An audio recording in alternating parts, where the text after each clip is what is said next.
Eder. Mech. Pallister. Solo l'esame autoptico potrà probabilmente accertare le cause della morte di Zanna Russo, la donna ucraina di 45 anni sfuggita alla guerra insieme con 2 figli, il cui corpo è stato trovato ieri pomeriggio nel sottotetto di uno stabile, in centro a Trieste. I carabinieri, che indagano sul caso, infatti, secondo quanto si apprende, al momento non escluderebbero alcuna ipotesi. La donna è stata trovata sull'ultima rampa di scale di un edificio di via Fabio Severo, che conduce al sottotetto.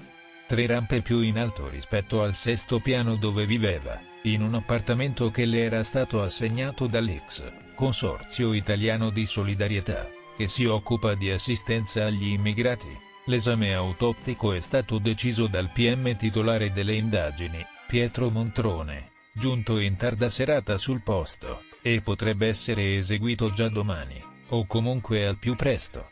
Nei prossimi giorni, i militari del Comando Provinciale di Trieste hanno raccolto le testimonianze delle persone che hanno avuto di recente contatti con la vittima, alcuni condomini. Chi l'ha incontrata per l'ultima volta, e stanno visionando i filmati delle telecamere della zona per ricostruire un contesto della situazione. La vittima al momento del ritrovamento indossava soltanto biancheria intima. Una vestaglia è stata trovata poco lontano, così come la borsetta, che era aperta, con oggetti sparsi alla rinfusa ed altri oggetti che sarebbero scomparsi.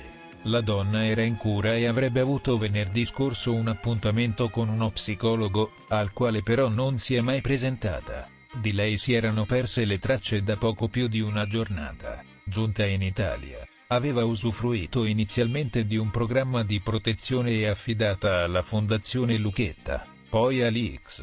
Ehi, non dimenticare di iscriverti a questo canale.